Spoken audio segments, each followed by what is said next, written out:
The purpose of this video is to help professionals with the task of data migration into Priority. When used correctly, our ready-made interface can save you a great deal of time and effort when loading your data into Priority. After watching this video, you are invited to view the data structures most commonly migrated, which are listed in the appendix of the script that accompanies this video. Before loading all your data into Priority, it's a good idea to perform the process outlined in this video with a small sample of data in order to learn the process and identify potential difficulties.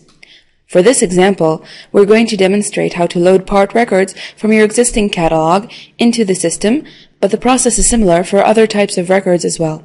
Most of the forms and programs you will need for this process can be found in the Data Migration menu. The first thing you need to do is to make sure that all the necessary basic data have been set up in the forms listed under the Forms for Recording Data menu. For instance, before loading part data, make sure that you've set up the relevant part units, currencies, and warehouses. Records for which the required data have not been defined in the system will not be loaded into the system. Next, we'll locate and open the submenu that refers to the type of data we'll be loading, in this case, part data migration. When loading data into Priority for the first time, it is recommended that you proceed according to the order of topics displayed in this menu. Loading your data in the proper order ensures that each round of data is integrated smoothly with the data from the previous rounds. Before you can begin data migration, you need to prepare the text file to be loaded. This can be a file generated by your previous system or a tab-delimited file such as you might generate in MS Excel. The input file should consist of a single line for each record that you want to migrate, and the fields in this file must match the corresponding fields in Priority.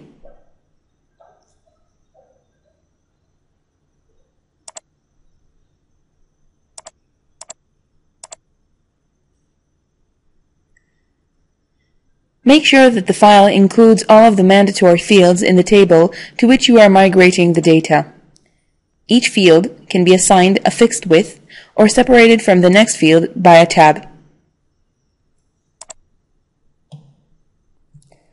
Make a note of the position of each field in the file for tab-delimited files, or its precise location within the record for text files with columns of a fixed width. Once you have this information handy, you're ready to open the menu for the desired data and define the parameters of the data file in the relevant Load File Definitions form.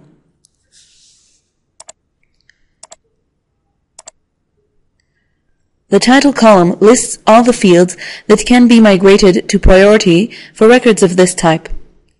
Flag the inactive column for any fields that you do not want to load into the Interim table.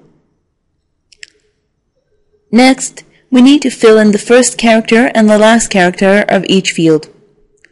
Since we are currently loading a file separated by tabs, we'll fill in the same number in both columns. In this case, they represent the relative position of the field within the record. However, if you wanted to load a file containing the fields with a fixed width, you would use these values to indicate where each field begins and ends in the record. If the field is a date, select the appropriate date format. When loading journal entries and accounts, you can also use the definitions of load parameters form to define the different load parameters for various data sources. We're now ready to load the data into an intermediary work area called Interim Table, where it can be adjusted and errors can be corrected before they are transferred to the actual system database. Run the Load File into the Interim Table program in the relevant Data Migration submenu. You will be prompted to specify the path to the data file. Click the folder icon in the Load File input screen to browse to the file you've prepared.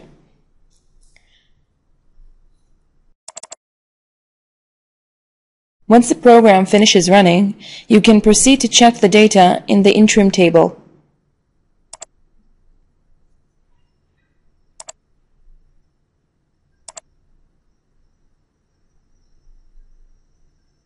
Run the Check for Errors in the Interim Table report from the Relevant Data Migration submenu.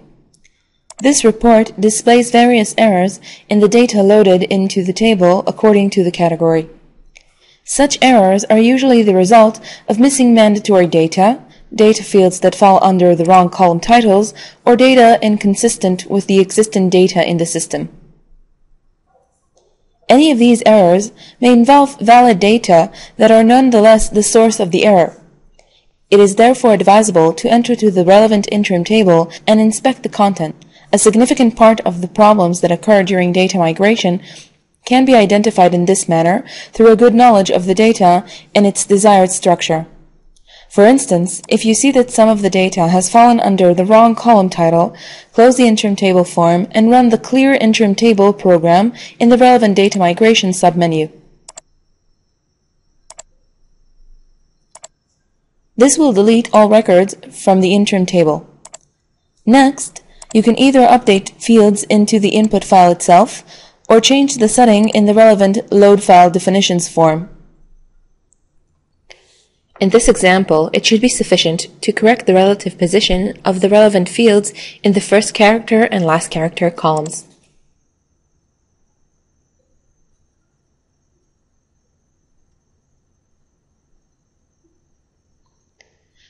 Once you've corrected these errors, reload the input file.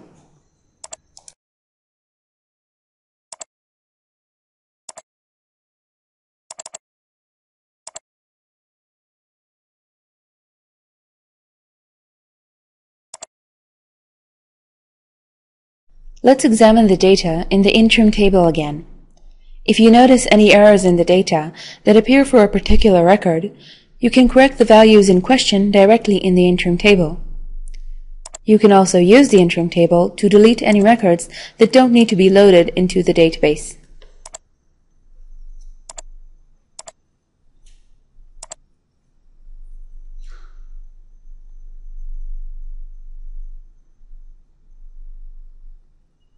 Alternatively, you can run a variety of programs in the Auxiliary Programs submenu to revise certain data automatically.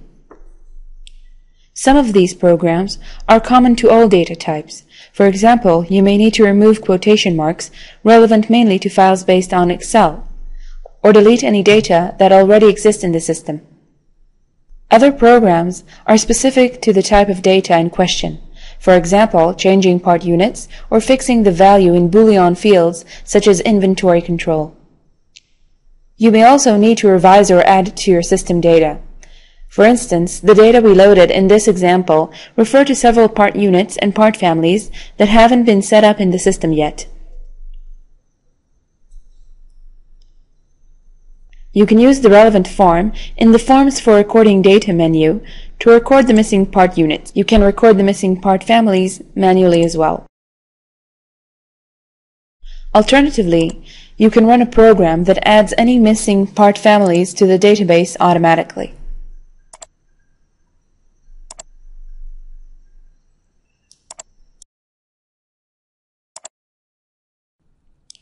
Depending on the type of data with which you are working, you may also be able to use the data in the interim table to populate priority tables with permitted values for customer categories or part specs at this stage.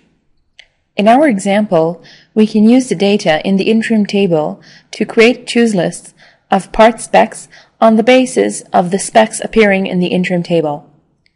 To do so, let's run the Set Permitted Values Part Spec program.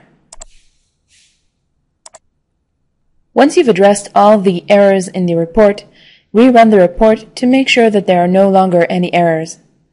If the report still contains errors, you will have to repeat the process we've just described until there are no errors. Note that additional error checks will be run when the data is loaded into the system.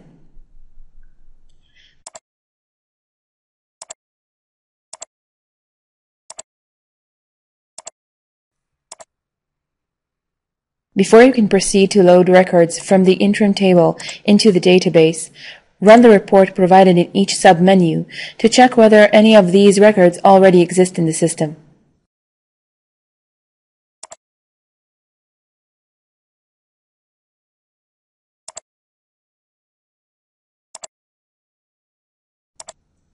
If one or more of these records already exist, you can automatically remove them from the interim table before you proceed.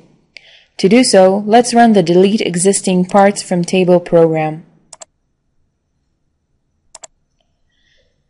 Should you choose not to remove these records from the interim table, the overlapping records will be overwritten with the records in the interim table when you load the data into the system. When you are ready to load the data into the system database, run the Load from Interim Table database program. When the program finishes running, it will report the number of lines that were successfully loaded into the various system forms. A successful load results in a transfer of all data from the interim table to the system, accompanied by an empty errors report.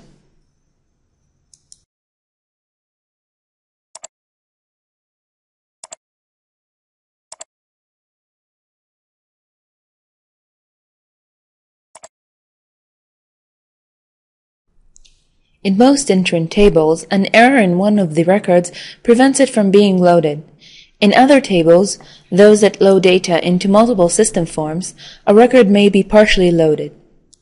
For this reason, we've gone back and made a few changes to the data in the interim table and then reran the load program. Now we're ready to demonstrate how to locate and handle any of the errors encountered during system load. These errors are listed in the Load Errors report that was created automatically after the load. This report can also be run manually from the appropriate submenu. To correct any lines that were not loaded into the database at all, we will retrieve all the records that are not flagged as loaded. In our example, since data from the Parts Interim table is loaded into multiple forms, we'll use the query generator to retrieve all records that are not flagged in at least one of the load confirmation columns. Since the loaded column can also be flagged manually, it's a good idea to check the query results against the error report to make sure that you haven't missed any problematic records. Next, we'll make the necessary corrections in each line.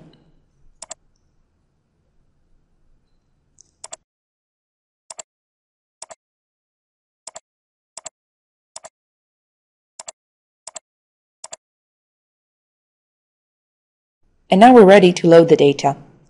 To load only those lines or line data that were not already loaded, run the Load from Interim Table to Database program from the appropriate submenu, using the default Unloaded Lines Only option.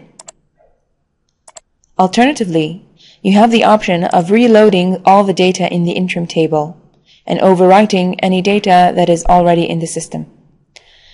To do so, you would select the Reload option.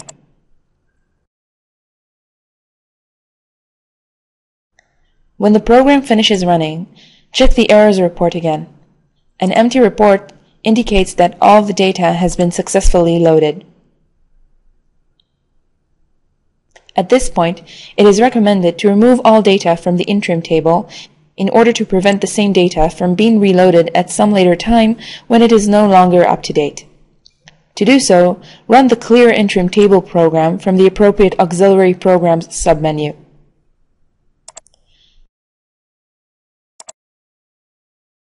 This concludes our explanation of data migration into Priority.